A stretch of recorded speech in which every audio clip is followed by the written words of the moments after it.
Apocalipse, capítulo 3, a partir do versículo 7. Irmãos, essa carta é uma carta poderosa, diferente das demais. É uma carta que o Senhor só faz elogio. É uma carta que não tem uma advertência tão severa quanto algumas cartas que foram endereçadas a algumas outras igrejas. Porém, essa carta, ela nos faz prestar atenção em algumas coisas. Percebe que você leu que o texto vai fazer menção da sinagoga de Satanás, e eu falei sobre isso. Lembra? Essa pregação a qual eu me referi à sinagoga de Satanás, essa carta fui eu que falei sobre ela, preguei sobre ela. E aqui novamente o Senhor Jesus faz menção da sinagoga de Satanás. E essa igreja, se você for olhar alguns versículos dela, você vai perceber que era uma igreja muito simples. Eu vou te mostrar que não era só simples, era uma igreja humilde, era uma igreja pobre. E os historiadores vão dizer que algumas pessoas que eram então membros dessa igreja, frequentadores dessa igreja, eram ex-escravos. Então estamos vendo o cenário de um povo muito humilde. Por isso a carta, ela vai fazer menção de algumas coisas. Ela vai falando acerca de algumas circunstâncias. Vai falando, vai nos mostrando uma possível fragilidade. Guarde isso aqui. Porém, Filadélfia estava enfrentando uma oposição satânica muito grande. Porque a luta ainda era intensa. Porque os tais citados como sinagoga de Satanás estavam firmemente aqui nessa localidade. E o texto vai dizer que essa igreja era uma igreja que passava por algumas adversidades. Você vai ver que essa igreja, muito parecida com a igreja de Esmirna, ela passava por situações muito complicadas. Nós vamos falar sobre o contexto. E é importante você entender, porque Jesus, ele fala de maneira específica. Porque quando Jesus endereça a carta a essas igrejas, ele está falando acerca de algumas linguagens metafóricas que tais pessoas, tais membros de tais comunidades pudessem compreender a linguagem dele. Então por isso que você vê algumas falas que são falas um pouco na nossa cabeça que não faz muito sentido, né?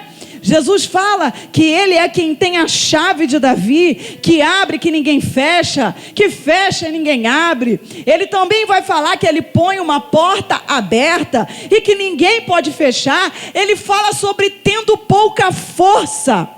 Guardaste a minha palavra. Jesus, ele vai falando, e quando você olha, parece que estamos olhando uma igreja muito frágil. Mas entenda o seguinte, irmãos, a carta à igreja de Filadélfia, ela só contém elogio. Então, quando você olha uma carta endereçada a alguém que só existem elogios, você precisa perceber que o que parece aos nossos olhos, na realidade, não é a verdade que nós estamos vendo. Porque o texto vai dizer que Jesus dizia: eu conheço as tuas obras. Então, olhamos, quando nós estamos analisando a carta, parece que de fato era uma igreja com muita fragilidade. Mas percebe que ele diz que mesmo uma igreja aparentemente fraca, ela tinha um lugar especial no coração de Jesus, porque eles haviam guardado a fé. E então eu começo a entender que essa igreja, aos olhos humanos, aparentemente sendo uma igreja muito fraca, aos olhos de Jesus e aos meus olhos, eu começo a ter uma visão diferente. Porque só alguém que está inserido em um contexto de sinagogas de Satanás e muito paganismo, só alguém muito forte consegue estar inserida em uma realidade, em um contexto, ao ponto de não ceder a tais oposições demoníacas, culturais. Você vai ver que também oposições geográficas. E se eu e você hoje achamos que a nossa vida é uma vida muito difícil, eu quero te dizer que a tua vida e a minha vida, mediante a vida desses irmãos, é um mamão com açúcar. Filadélfia era uma igreja jovem em tempo. Não era uma igreja que já tinha anos de fundação, não. Eles eram jovens. Era uma igreja, vamos dizer assim, recém-inaugurada. Porém, quando a carta chega, mesmo eles sendo uma igreja jovem, uma igreja que ainda não tinha um tempo de estabilidade naquela região, eles tinham uma qualidade espiritual muito alta. O nível da espiritualidade era altíssimo.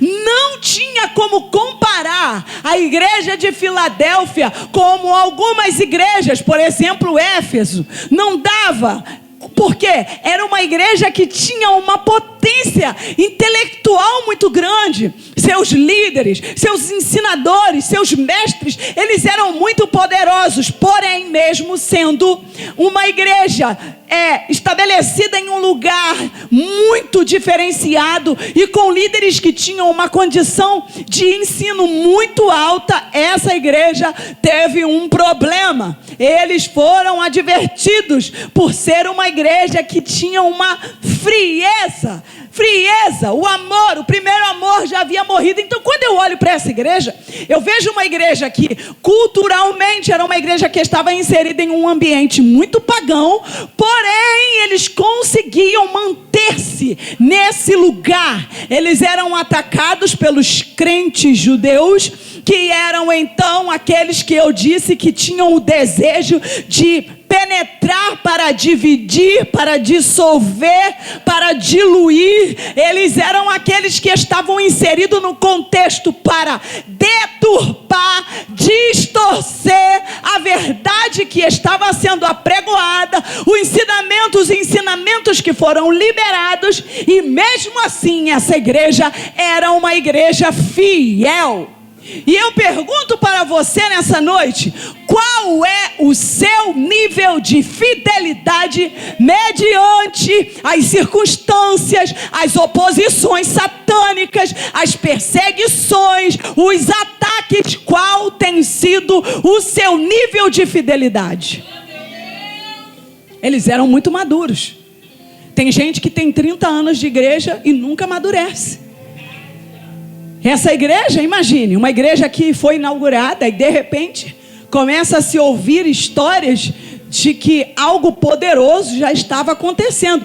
Vamos lá, vamos abrir o parênteses. É aquela história do crente velho, né? Que tem 30 anos de igreja, 15 anos de igreja, 17 anos de igreja, 10 anos de igreja. Aí chega um novo convertido com 3 anos, o cara está pregando, já conhece a Bíblia de Gênesis, Apocalipse. O cara tem unção, o cara tem fluidez na palavra. Por quê? Porque ele entendeu que em Cristo o seu nível de maturidade precisa ser visitado. O problema é que nós estamos diante de uma igreja muito infiel nesses dias de hoje. A igreja desse tempo, eu posso dizer que como pastora de igreja, um dos maiores problemas nesse tempo é falta de temor. O povo não tem mais temor. Os crentes não têm temor. Se fala de vida eterna, de eternidade, os crentes nem conversam sobre isso. E esses dias eu estava conversando com uma pessoa e eu disse: rapaz, vou falar um negócio para você. Quando eu era nova convertida, que eu entrava na igreja, eu ficava uma semana aterrorizada. Que isso, profeta? Era. Porque as pregações, os sermões eram um único. Você podia ir na Batista, você podia ir na Wesleyana, você podia ir na Assembleia de Deus, você podia ir numa outra também que era bem forte, Casa da Bênção. Você podia ir aonde você quisesse. O sermão era um único. Toda a mensagem parecia que era combinada. Parecia que os pastores trocavam o esboço. Quando chegava do meio da mensagem para o final, era uma única mensagem. Se arrependa dos seus pecados, o céu é logo ali, Jesus está voltando, para onde você vai? Se você morrer hoje, não era bonitinho, ó, não, se o Senhor te chamar, se a trombeta tocar, não tem nada disso não. Se você morrer hoje, para onde que você vai? Qual é o teu lugar? E quando eu saía da igreja, eu falava, meu Deus, Senhor, me guarda, por favor, não deixa eu morrer, porque eu preciso ir para o céu. Aquela mensagem ficava na minha cabeça, eu ficava martelando a semana toda, eu ficava 15, 20 dias atemorizada. Quando eu ia praticar algum pecado, eu pensava 2, 3 vezes, parecia que a vozinha do pastor vinha aqui no meu ouvido. Sabe o que é isso? As mensagens eram uma única mensagem, e por isso nós tínhamos uma geração que tinha temor, tinha respeito. Está comigo? Existia respeito. Se chegasse um crente, eu lembro, eu era nova convertida, mas se chegasse um crente, quem estava fumando jogava o cigarro fora. Se chegava um crente em um ambiente que estava tendo música promíscua, abaixa a música. Por quê? Porque chegou o irmão da igreja. Está comigo? O evangelho, a palavra, o nível de seriedade da verdade era diferente. Os crentes, eles não eram como pessoas comuns. Eram pessoas que aonde chegava, elas eram diferenciadas. Diferenciadas pela forma que vestia, diferenciada pela forma que falava, diferenciada pela forma que pensava. Então, nesse ambiente, quando chegavam tais pessoas assim, era um temor. Pastor, então, quando um pastor dizia, vou visitar a casa do fulano, era faxina na casa, era organização no ambiente. Tem gente aqui rindo porque era assim. Quando o pastor chegava na rua, encostava a bicicletinha dele, que ouvíamos a bicicletinha encostando, a gente falava, meu Deus, chegou o pastor. Ninguém nem respirava direito. Por quê? Porque o pastor da igreja estava na minha casa. E quando o pastor entrava na casa de alguém que era uma pessoa pecadora, entendia-se que aquele homem de Deus estava entrando e ele traria consigo boas novas, ele traria bênção, ele traria paz, ele traria ordem, ele colocaria algumas coisas que estavam fora do lugar no lugar. Aleluia, você está aqui comigo?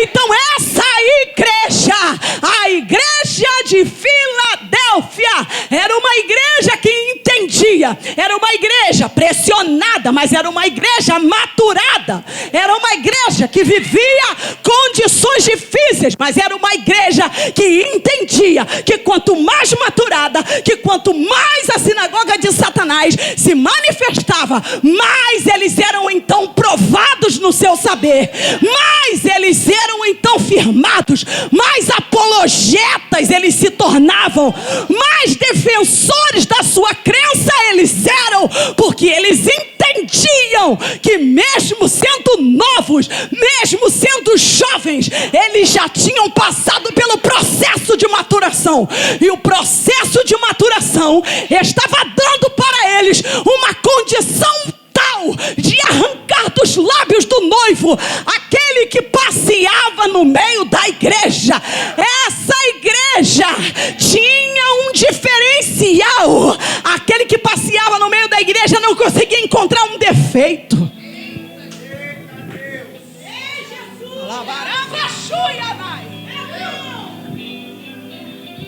Era essa igreja. Jesus estava ali, diagnosticando o problema das demais. E para 4 delas, ele faz críticas, está comigo? Éfeso, Pérgamo, Tiatira, Sardes, críticas severas. Para uma delas, ele só teve crítica. Laodiceia foi uma igreja que teve um problema, porque não tinha como ter elogio ali, gente. A situação ali era ruim, era complicada. E nessas cartas, Jesus disse, olha, eu não vejo como vocês estão vendo. Eu tenho a minha forma de ver. Por isso que você percebe que todas as vezes que a gente lê, ele diz: eu conheço as tuas obras. É porque ele estava dizendo o seguinte em outras linhas: olha só, não queira dizer para mim o que você acha acerca de si, porque eu estou nos lugares que você acha que eu não estou. É por isso que não adianta a pomposa chegar aqui lindona e lá fora ser uma pecadora inveterada. Jesus está gritando assim: olha, eu conheço as tuas obras. Você tem cara de santa, você tem jeitinho de santa, você tem aparência de gente honesta. Aqui dentro você fala bonito, mas lá fora eu sei o que sai da sua boca. Aqui dentro você levanta as mãos para os louvores, mas lá fora eu sei como que você transmite toda a sensualidade com o seu corpo. Eu conheço as tuas obras. Te vejo bonita, arrumada aqui dentro, mas lá fora eu não posso nem usar o adjetivo que eu precisaria usar. Por quê? Porque eu vejo o que ninguém vê. E nesse tempo o Senhor está tocando a trombeta das igrejas brasileiras. Ele está dizendo que o Brasil será a sede do avivamento. Por isso ele está limpando as igrejas, por isso ele está arrancando dos altares quem não ama, quem não o glorifica. Ele está tratando, ele está abalando os inabaláveis. Por quê? Porque está muito perto de chegar no Brasil um grande avivamento. Está chegando um grande avivamento. Por isso ele está dizendo: não importa quanto tempo você tem de convertido, não importa quanto tempo você tem de igreja, eu vim aqui nessa noite como uma pregadora dizer para você: almeje as coisas espirituais, almeje os níveis espirituais, se inspire em Filadélfia, se inspire em uma igreja que não tem como olhar para ela e arrancar dela críticas, mas seja uma igreja diante dos olhos do Senhor, que ame a presença, que seja um preservador da sua verdade, que seja um comportador da glória, que não escarneça, que não profane, mas que seja uma igreja cheia da presença dele, cheia da glória dele. Meu Deus do céu, eu não sei se você está aqui, mas eu vou te dizer o seguinte: Deus vai arrancar a máscara de algumas pessoas aqui lá fora. Posso nem dizer o que Jesus está me falando aqui.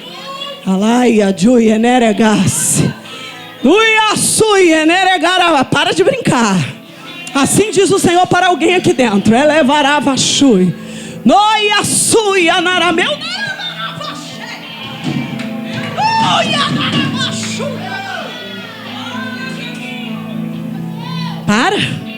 Para de brincar. Entende? Eu me converti nessa época que Deus tomava os profetas evangelistas e dizia assim: se não parar de fornicar com o namoradinho, vai aparecer de barriga. Não paga de santa aqui. Por quê? Porque os profetas diziam: a barriga vai pular se não parar de escarnecer, se não parar de profanar, vai aparecer o pecado para todos. Vem que você precisa se arrepender. Eu sou dessa época. Por isso a igreja era limpa. Não era perfeita, mas o negócio hoje está esquisito. Eu nunca vi ninguém para o motel namorar.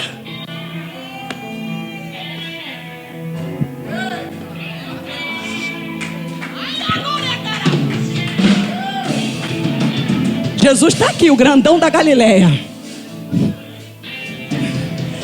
Hoje em dia, evangelista, vamos namorar. Lugar mais à vontade, aonde? No motel. Alá, sui. Joiana. Siribianderefai, Joiana. Depois tu quer ganhar o namorado para Jesus? Ah, sim, Joiana. Sul. Depois tu quer ganhar teus familiares para Jesus. O grandão está dizendo: eu conheço as tuas obras. E o diabo está dizendo: eu também.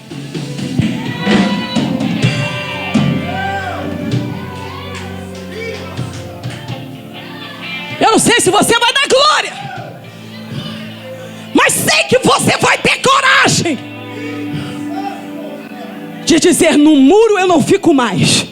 Eu preguei alguns anos aqui, ou meses, não sei, que o muro, ele tem dono. Para aqueles que ficam em cima do muro, o muro tem dono. É hoje a noite de decisão. Ou você corre, eu posso ouvir nitidamente o céu me dizer isso aqui: corre enquanto dá tempo. Maravachuianai, meu Deus, Jesus, deixa eu seguir. Tem um manto de vergonha que está envolvendo alguém aqui. Ai, Anore, tu está me botando medo, pregadora? Não fala aquilo que é da minha alma. Não! Eu vim aqui hoje como boca de Deus dizer para você: a ampulheta está chegando ao fim.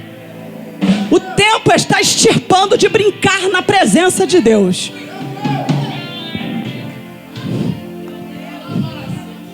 Vocês estão entendendo? Você deve ser como eu. Já mudou tudo. As pessoas ficam perguntando assim hoje: Dani, por que hoje não acontece mais aquelas movimentações espirituais dentro da igreja? Como que acontece? Para o demônio fazer os crentes que estão no altar passar vergonha? Para o demônio tomar alguém aqui e falar: você!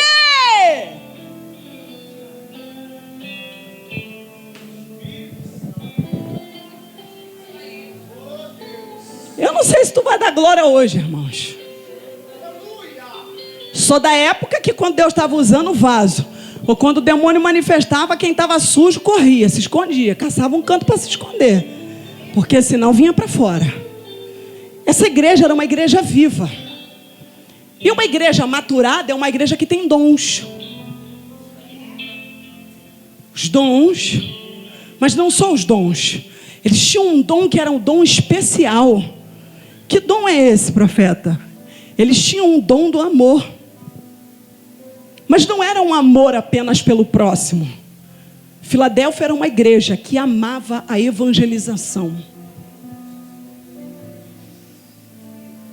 Coisa linda, gente. Sabe? Filadélfia era uma igreja que Jesus, ele dizia: olha, vocês aos olhos do mundo, vocês têm pouquíssima força. Mas aos meus olhos, vocês têm tanta força que quem coloca uma porta diante de vocês sou eu. E eu digo mais: eu ponho uma porta na frente de vocês, e essa porta que eu coloco na frente de vocês, só eu abro essa porta. Ninguém pode abrir. E essa porta que eu coloco na frente de vocês, também eu quero dizer, ninguém fecha ela. Gente, que igreja é essa que tinha uma moral danada? Lembra de Moisés, quando Deus queria acabar com a raça deles? Moisés, um cabra muito ousado, porque ele entra na frente e fala: se tu matar esse povo, me mata primeiro. Meu Deus, gente. Era uma igreja que, aos olhos humanos, eles eram pobres e miseráveis. É como hoje, vamos lá comigo, você olhasse uma igreja humilde na África. Aos nossos olhos, uma igreja desprovida. Aos nossos olhos, uma igreja lá no sertão da Bahia, lá no interior. Você olha, passa e vê a altura da porta das igrejas, é quase a minha altura. Eu não sei como um membro igual da altura do Rodrigo, um membro da altura do Lucas Israel e tantos outros aqui que são altos, eu não sei como faz para passar. Porque a igreja, a porta é baixinha. E, olhando humanamente falando, é uma igreja frágil, ela não tem estrutura. Mas Jesus estava dizendo: olha, eu tenho um carinho especial por vocês. Essa igreja, ela foi fundada por Átalo II, um imperador. Ela era uma cidade importante também, porque essa cidade ficava à porta do correio imperial. Então vamos dizer que ela era uma porta para a Ásia. Ela tinha um acesso, uma facilidade. E também por ser uma igreja nessa localidade, ela também era uma igreja onde a cultura grega helenística era muito forte. E o que é isso? O que é esse helenístico? Talvez você já não lembra mais. Eram os judeus, eram as sinagogas de Satanás, está comigo? Que eles achavam que tinha que haver o cumprimento da Torá. Se não houvesse a prática da Torá 100%, então essas pessoas não eram cristãs na filosofia deles. Então eles ficavam gastando-se para corromper o entendimento e o saber dessa igreja. E era uma igreja também que o nome dela significava amor aos irmãos, casa do amor fraterno. Olha o significado dessa igreja, do nome dessa igreja. Por quê? Porque a realidade é que essa igreja, como ela foi fundada por Átalo II, o que ele faz quando funda essa igreja? Ele coloca, então, o nome do seu irmão nessa cidade. E aí, automaticamente, significa casa do amor fraterno, ou amor aos irmãos, porque era como se fosse uma troca de um voto, de uma gratidão pelo amor que um tinha pelo outro. E essa igreja, se você reparar, você leu ali algumas vezes que Jesus fala do nome, por quê? Porque essa igreja, ela também passa, essa cidade, ela passa também por uma mudança de nome 2 vezes. Devido a algumas situações que aconteciam ali naquele lugar. Isso é muito forte, gente. Por quê? Porque essa igreja, ela ficava situada em uma região que tinha muito terremoto. Muito terremoto. E aí o que acontecia? Ciclicamente, de tempo em tempo, a cidade era toda ela destruída. E aí era necessário então que um imperador levantasse, enviasse recurso para que aquela cidade ela voltasse a ser reconstruída. Como não se bastasse os terremotos que essa igreja, que essa cidade, ela sofria, ainda era uma cidade que ficava em uma região de muita erupção de vulcão. Então, quando eles não tinham terremoto, eles tinham vulcões. Quando eles não tinham vulcões, eles tinham terremoto. Quando eles não tinham terremoto e vulcões, eles tinham as sinagogas de Satanás. Você está achando que a vida desses crentes era um morango? Você está achando que a vida desses crentes era uma vida de paz? Os estudiosos vão dizer que essa igreja, esse povo dessa localidade, eles não tinham nem casa. Eles não gostavam nem de fazer implementações de casa. Eles preferiam pegar as suas coisas e viviam morando na casa de parentes. Vocês estão comigo aqui, gente? Eles saíam da sua casa, por quê? Porque não sabiam qual seria o próximo dia. Eles não sabiam qual seria o próximo terremoto ou o próximo vulcão. Então o que eles faziam? Eles pegavam as suas coisas. Era uma cidade instável pela natureza. Se você entrasse nessa cidade, gente, olha o cenário. Casa rachada. Está comigo? Casa rachada, casa desmoronada. Era como se você entrasse numa região e visse só ruínas. E nesse lugar, nesse ambiente, estava um povo que recebe elogio. O povo que não tem nem casa. O povo que prefere nem morar. Por quê? Porque eles viviam em cabanas passageiras nos arredores. Por quê? Para que se houvesse algum tipo de intercorrência, desse tempo de sair com vida, desse tempo de pegar o que tinha ali e levar para outro lugar, para a casa de parente. Por quê? Porque eram devidos aos terremotos, devido aos vulcões. Você está comigo? Era esse povo. Eles estavam passando por muitos sofrimentos. E alguns estudiosos vão dizer que os romanos, então, diminuem os impostos, outros vão dizer que eles cortam os impostos. Para quê? Para reconstruir essa cidade. Por isso Jesus fala que eles seriam colunas que jamais seriam abaladas. Está entendendo? Quando Jesus diz, olha, fiquem tranquilos, vocês serão colunas que jamais serão abaladas. Por quê? Porque hoje vocês não têm nem casa, mas eu sou aquele que dou porta para quem não tem casa.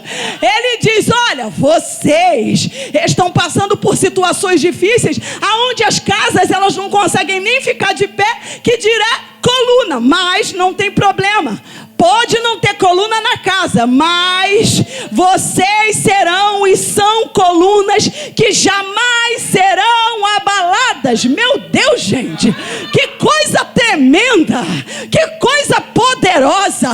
Será que a nossa vida, no meio dos escombros, no meio das ruínas, no meio das adversidades, porque hoje em dia o evangelho que se prega não é esse, né? É por isso que nós estamos diante de uma geração que vive depressiva, ansiosa, desanimada, porque os pregadores não pregam que vai ter dificuldade. Os pregadores não dizem, chegou aqui na frente para aceitar Jesus? Não vai ter casa, carro, não vai. Isso é consequência. Eu, como uma pregadora raiz, digo para você, se veio com coisas ilícitas, é possível que perca tais coisas para que a sua vida fique limpa, para que o adversário, quando passar a revista, não vê em você nada do que ele possa entrar para saquear. Vai-se então os bens, mas a tua vida é preservada. Vai-se então os bens, mas a tua moral, ela é reconstruída. Por isso aquele que roubou, perde o roubo. Por isso aquele que conquistou de maneira ilícita, perde o que é ilícito. Que é isso, pregadora? Você está dizendo que eu vou entregar a minha vida? Estou pregando para você a verdade. Veio aqui na frente, não vai melhorar. Vai melhorar porque tu vai para o céu, mas vai enfrentar lutas e adversidades. Depois, se fores alguém fiel, viverá restituição, restauração. Tá comigo? Tá comigo? Depois será restituído. Verá o Senhor trabalhando, te devolvendo de maneira dobrada, sacudida. Mas primeiro, antes de receber maneira dobrada, sacudida, vai ter que aprender a entregar. Conhece crente assim? Diz, depois que eu entreguei a minha vida para Jesus, parece que piorou. E eu ainda sou da época o seguinte, a gente entrava, pastora Bárbara, fui batizada com o Espírito Santo, fiz 7 campanhas no monte, 7 sexta-feira para Jesus me batizar. Fiquei muito chateada com Jesus porque eu não fui batizada. Todos os meus amigos foram batizados, menos eu. Eu falei, meu Deus, eu devo ser uma pecadora mesmo, porque não é possível. Gente batizada, gente que toca o terror, foi cheio do Espírito Santo, está falando em língua e eu nada. Fui então na minha última tentativa, né, pensando eu que estava colocando Jesus na parede, né? Falei, então, vou nessa vigília hoje, e se eu não for batizada, vai ser a minha última, porque eu não estou aguentando isso mais não. A expectativa, gente, com as coisas espirituais era alta, tá comigo?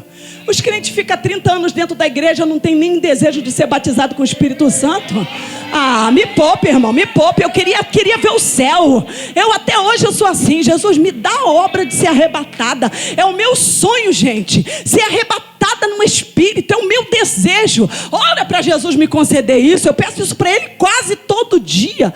Sabe, os meus anseios são sempre de coisas espirituais. Eu começo orando pela matéria, 3 minutos eu já estou orando pelo Espírito, porque eu não consigo. Meu coração almeja pelas coisas espirituais. Os crentes entram na igreja, não se preocupam, não querem nada, não quer dom, não quer visão, não quer espiritualidade, não quer o dom do amor, não quer amar, não quer evangelizar, não almeja coisas espirituais. Você está comigo? Tem essa dificuldade e eu muito chateada, porque eu queria também falar em línguas, eu queria também ser usada no dom de profecia. Na minha época, a profecia alguém falava e o outro interpretava. falava. Você está achando o quê, irmão? Que era num culto que Deus tomava alguém e ficava só falando em línguas? Não. Vinha o outro assim, ó, vinha aquela irmãzinha que não falava nem o português direito. Ela vinha na direção, marchava do teu lado e você estava falando em língua e ela estava interpretando. Você estava falando em língua, ela estava interpretando.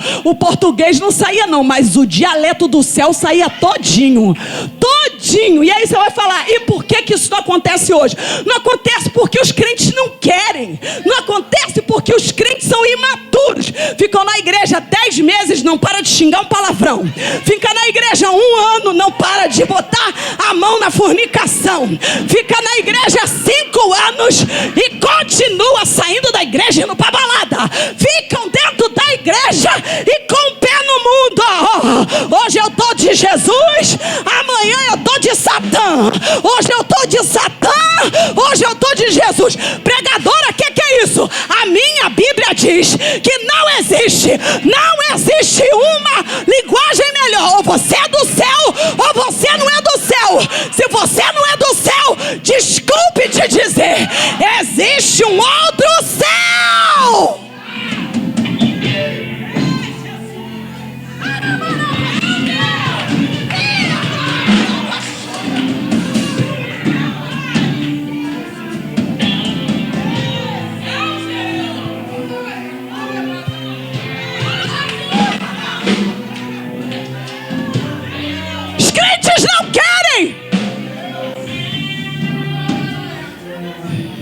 Gente, o rolo está aberto aqui. Eu posso ouvir práticas de pecado. Desceu. Eu posso falar práticas de pecado que eu estou ouvindo. Que tem gente que faz e está achando que isso... Como é que tu quer orar em línguas? Entende? Eu queria as coisas espirituais. E aí, 3 horas da manhã, Jesus me pega. Me enche com fogo. Dou lugar a Ele. Sou batizada com o Espírito Santo. Penso, agora virei uma super crente. Vem uma irmãzinha no final da vigília e diz para mim: Vaso, prepara a tua vida. Eu falei, meu Deus, mas eu já recebi hoje, Rafael. Recebi o fogo. Tô sapato de fogo. Tô cuspindo marimbondo. Tô cuspindo fogo. Tô que tô. A irmãzinha disse, prepara. Eu falei, por que ela? Tu foi batizada com o Espírito Santo hoje? Eu falei, foi. Então o nível de guerra aumentou. Falei, hã? Mas eu queria tanto ser batizada. Ela disse, você acha que para que Jesus te encheu de língua? Para botar fogo no diabo. Elas falavam assim, Jesus encheu a tua boca de língua de fogo porque o adversário está preparando para vir mais forte na tua direção. Na tua força você não conseguiria, mas agora tu está cheia do Espírito. Então busca mais, jejua mais, ora mais. Por quê? Porque agora o nível de guerra aumenta, mas também o nível de autoridade veio. Está entendendo por que as pessoas não conseguem vencer mais o pecado? Porque as pessoas não conseguem ter a recompensa para o fiel? Por que as pessoas... Olha aqui, gente, essa igreja é uma igreja que está situada em um lugar de ruínas. Por isso Jesus olha e fala assim, eu conheço vocês. Eu estou vendo que está tudo ruim aí para vocês. Como é que vocês conseguem? Eu imagino as pessoas de fora olhando e falando, coitado desses crentes. Pobre crentes miseráveis. Eles não têm nem casa e você está aí murmurando porque a sua casa ainda não recebeu o restante do que você queria. Pregadora, você está falando... Para quê? Para eu me conformar com a vida que eu estou? Não, eu estou querendo te dizer que o que você enfrentar na tua vida não pode te desmotivar da fé. O que você enfrentar de guerra tem que ser o seu impulsionador. Você está comigo, irmãos? Eu tenho anseio de ver uma geração desesperada. Eu tenho anseio de ver alguém falando assim, olha, ei, acabava os cultos naquela época? Deixa eu falar com você, irmã. Tinha aquelas irmãs que davam um pouco de medo da gente olhar para elas. A gente tinha medo de olhar para elas. Elas sempre estavam bem descabeladas. Parecia que era uma marca delas. Elas sempre estavam olhando para a gente assim, sempre. Dificilmente você viu um sorriso. Quando você viu um sorriso, era seguido de uma cara assim. E no mesmo tempo que estava rindo, já estavam falando em língua e estava te lepando. Eram uns negócios assim, bem esquisito, né? Mas todo final de culto ou consagração, ou seja lá, culto de libertação que tinha também, culto de libertação, culto para limpar os bichinhos, tá comigo? Tem uns bichinhos que gostam de encostar na gente, né? Então, o culto de libertação era para isso, era fogo do alto para limpar os bichinhos. E aí, sempre tinha testemunho. Quais eram os testemunhos? Parei com essa prática. Jesus me deu a vitória nessa prática. Parei também nessa prática. Parei. Olha, Jesus me libertou, agora eu já posso. Agora eu posso ocupar um cargo, agora eu posso isso, agora eu posso aquilo. Hoje em dia, se você disser, tem um cargo à disposição, ninguém quer. Sabe por que ninguém quer? Porque ninguém quer abrir mão da vida confortável de pecado que está praticando.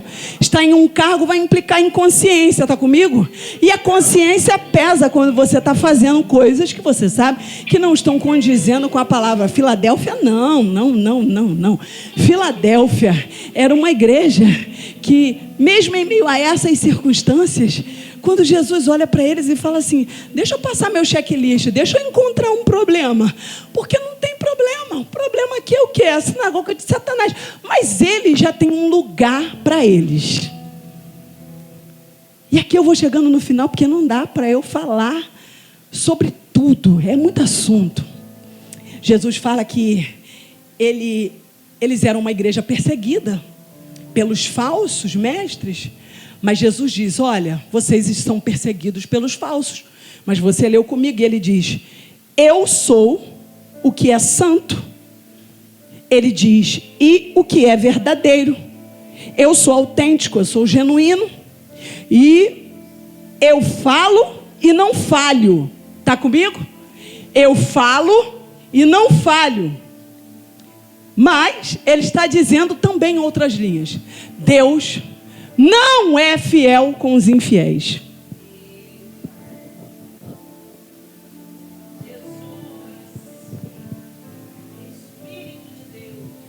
Vocês estão entendendo?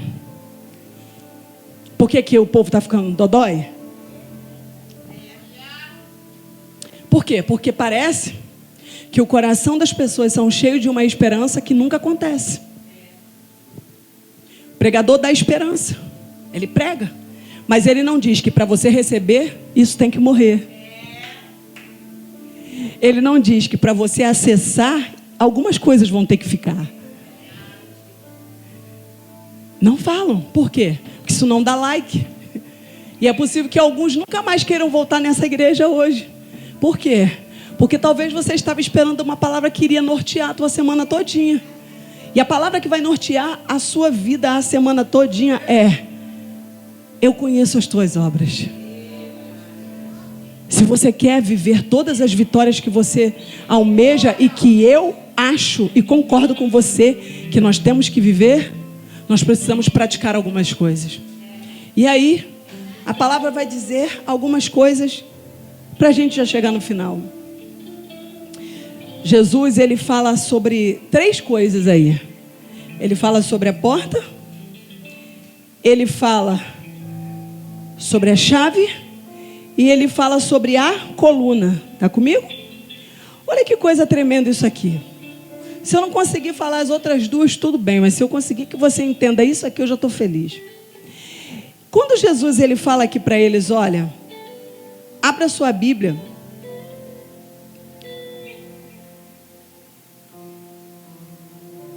Em Mateus, está escrito assim: entrai pela porta estreita, porque larga é a porta, e espaçoso o caminho que conduz à perdição. E muitos são os que entram por ela. Está comigo? E porque estreita é a porta, e apertado o caminho que leva à vida, e poucos há que a encontrem. Gente, esse texto é um pouquinho pesado, né? Porque ele fala o seguinte: tem 2 portas. Ele diz: eu abro e coloco diante de vocês uma porta. Essa porta que eu coloco é a porta da salvação. Essa não é uma porta que a gente vai usar na hora das finanças para falar assim, ó, estou colocando uma porta aberta para você, tá, Marcela? Recebe aí, varoa. Não. Essa porta aqui, de Apocalipse, é a porta da salvação. Jesus está dizendo, olha, Tem duas portas. Presta bem atenção nisso aqui que eu já estou terminando. Tem duas portas. O texto diz isso aqui. Essas duas portas que estão contidas, elas são reais e também são acessíveis e você vai ter que escolher por qual dela você vai passar. Presta atenção por melhorar mais ainda para você pensar. Se existem duas portas, eu tenho uma opção de escolha. Se fosse uma porta só, seria obrigatoriedade o acesso por apenas uma. Mas se o texto diz que são duas, eu estou tendo a certeza de que nós temos dois caminhos para encontrarmos. E eu preciso escolher qual desses dois caminhos eu vou ter que achar. Tem um caminho, tem uma porta. O texto diz que essa porta é larga. E essa porta larga, ela vai conduzir ao inferno.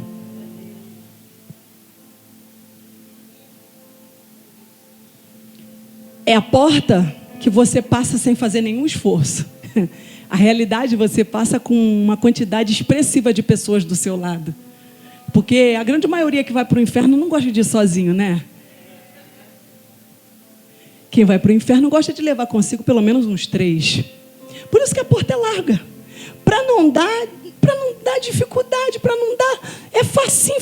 Você passa com facilidade. Passa 1, passa 2, passa 3.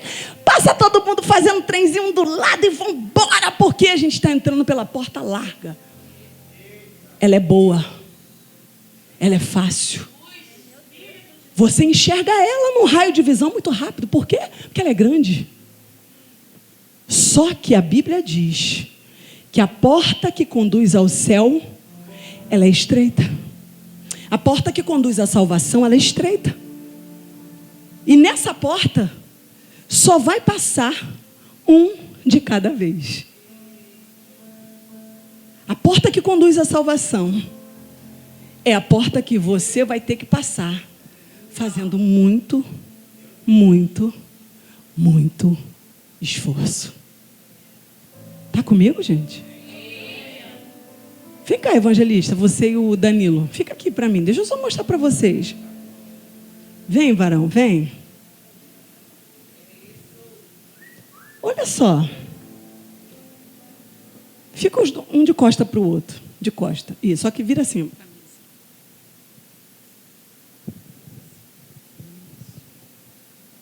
Abre aí, dá 3 passinhos. Porta larga. Olha como é que eu passo. Passo com tudo. Me arruma essa bolsinha aí, Camille. Essa bolsinha, a outra bolsinha, aquela mochilinha. Isso, bastante coisa. A porta que leva para o inferno é assim. Ó, eu sei que ninguém vai dar glória agora. Mas, ó como é que eu passo, Pamposa? Passo com tudo, ó. Tudo que eu quero. Porque está assim hoje, né, no Evangelho? Vem como está e fica como você está. Deixa o tempo se encarregar. Tempo? Se a trombeta toca para mim, para você, a gente vai ter que estar resolvido. Por quê? Quando você começa a buscar, quando Jesus diz assim, olha, eu vou colocar uma porta aberta diante de você. Essa porta é a porta da salvação. Porta da salvação, vai estreitando. Porta da salvação, vai fechando. A porta da salvação é assim. Deixa só uma lacuninha de nada. Ela é estreita. Para passar nela, ó, vou ter que deixar umas coisinhas. Isso aqui não dá para entrar, não. Mas isso aqui dá.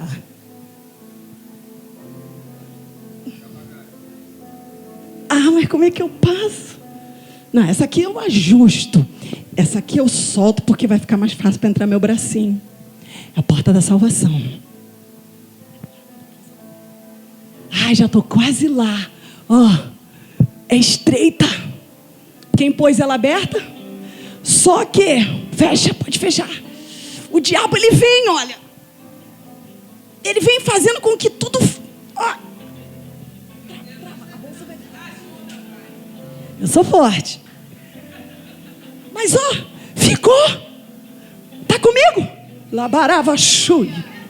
Tem algo que está me prendendo no outro lado. Mas eu vou. É a porta da salvação. Deixa eu entrar. Eu quero pertencer a esse lugar. Não. Então, eu não vou abrir mão disso aqui não. Isso aqui é meu. Minhas coisas, minha vida. Tá achando o quê? Que agora que eu entrei para a igreja, eu vou abrir mão das minhas coisas? Não vou. Eu ouvi uma mensagem semana passada em tal lugar. Eu posso sim.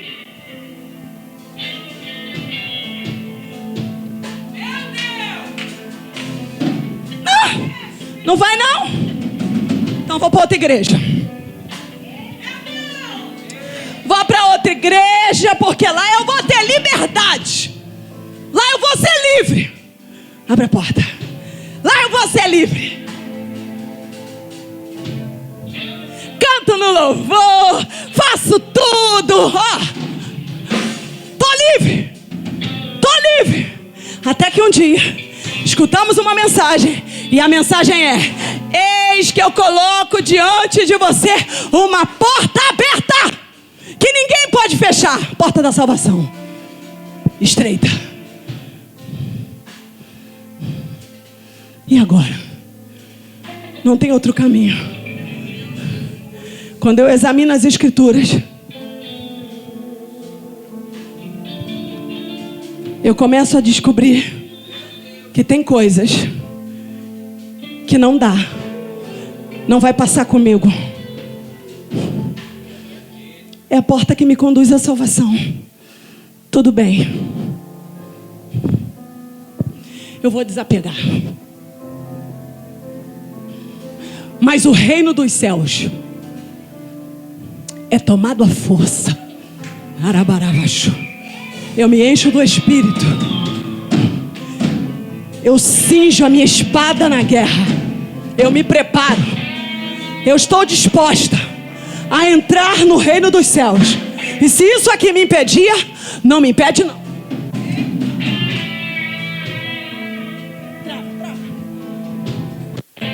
Aqui ó, não. Eu passei, mas eu não vou abrir mão disso aqui não.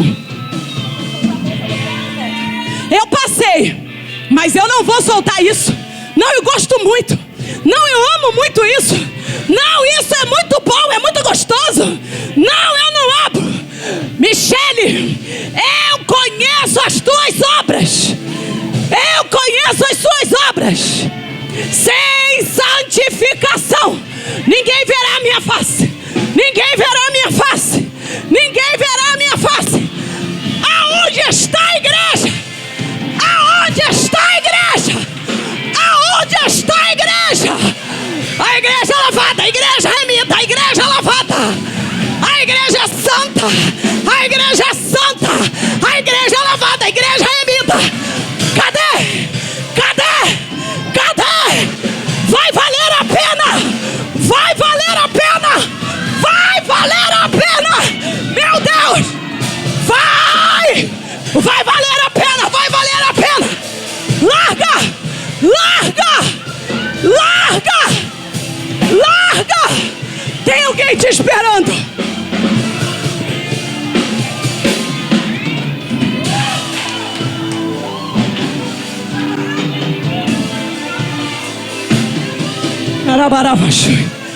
Coloque-se de pé.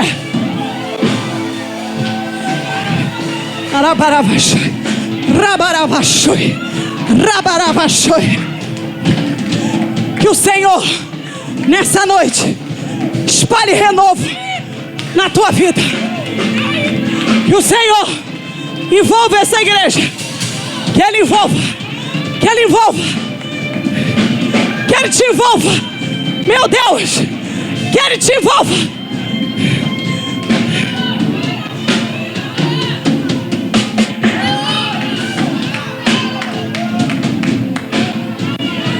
Vale a pena.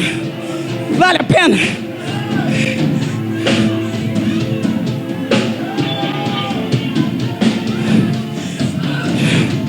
estou sentindo meu corpo.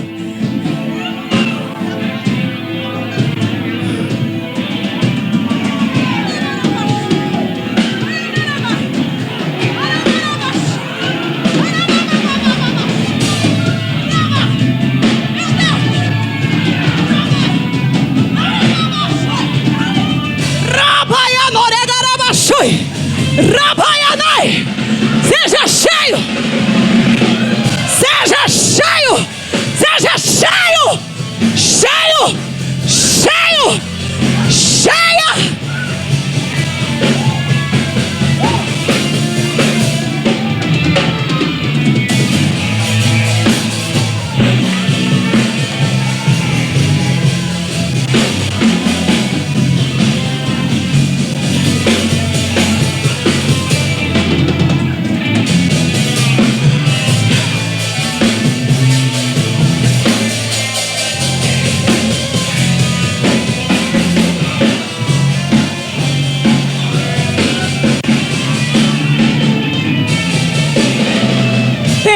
De Deus aqui. Eu quero te encorajar. Tenha coragem de largar a bolsinha. Tenha coragem de largar o que está te impedindo. Tem um depois. Tem um depois. Deixa eu ouvir você orar. Você pode orar 1 minuto antes de eu entregar?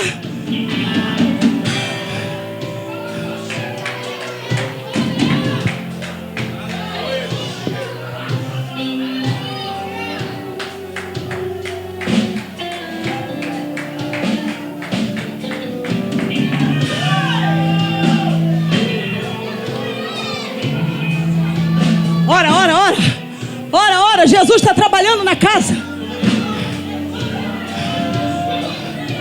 Jesus trabalha pela tua palavra. Lucas 3, Lucas 13. Fique com seus olhos fechados. E disse-lhe um Senhor: Senhor, são poucos os que se salvam? E ele lhe respondeu: porfiai por entrar pela porta estreita, labaraçui, porque eu vos digo que muitos procurarão entrar e não poderão. Quando o pai de família se levantar e cerrar a porta e fechar a porta e começar desde fora a bater a porta dizendo: Senhor, Senhor, abra-nos, abra-nos, e respondendo ele vos disser: não sei de onde vós sois. Noé, Noé, Noé, Noé, você pregou, Noé, a porta da arca fechou, Noé, tá vindo chuva, Noé, Noé, deixa a gente entrar, Noé, Noé, vai morrer criança, Noé, Noé, Noé, Noé, Noé, a porta cerrou.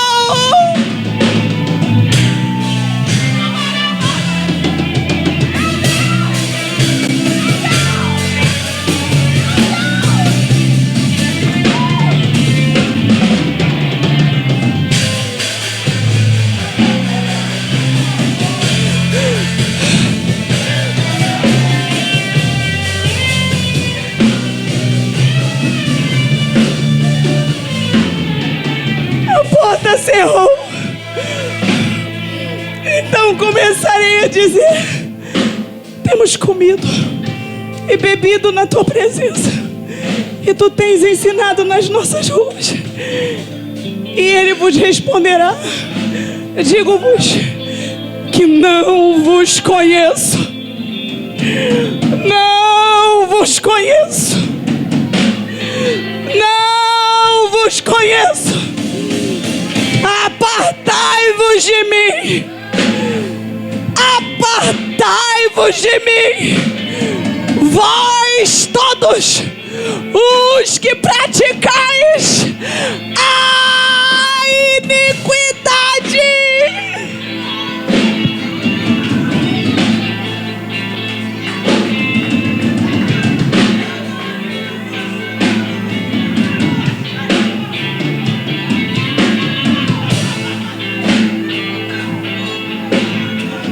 Seja livre. Seja livre nessa noite. Seja livre nessa noite. Seja livre. Seja livre.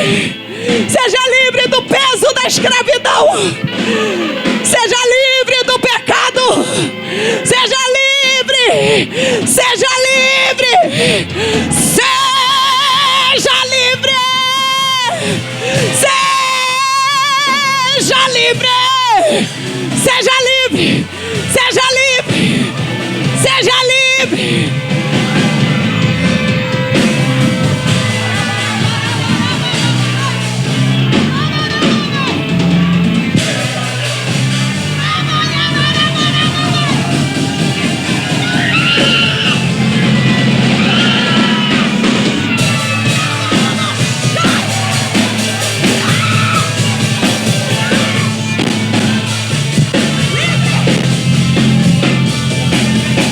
Receba força, receba força, receba força, força, coragem, se encha do Espírito, se encha, pregadora, eu bebo, se encha, pregadora, eu tô preso no cigarro, se encha, pregadora, eu não consigo largar esse pecado, se encha, se encha, se encha. À medida que você for cheio, o pecado vai te largando, ele vai te largando, ele vai te deixando. Seja livre, cena apostólica, seja livre, igreja, seja livre.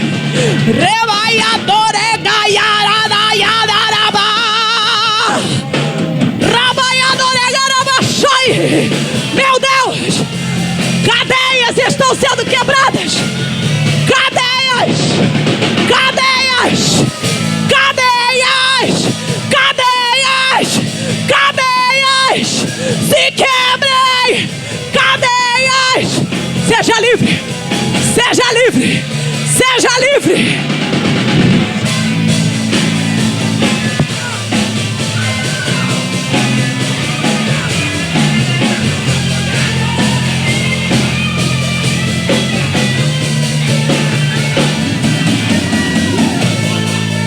Peso de responsabilidade. Se você deseja entregar a sua vida para Jesus, esse é o momento. Eu não vou estender essa mensagem por si. Ela já quebrou todos os grilhões.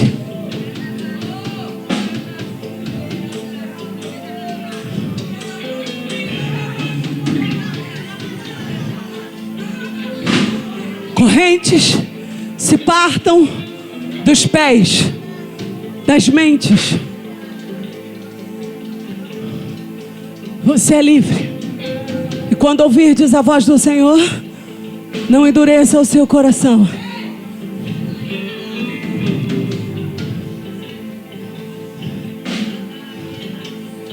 Mas eu tenho muita coisa ainda para consertar. O que vão falar de mim? Que eu aceitei Jesus. Eu tenho uma moral ruim. Aceite a Jesus.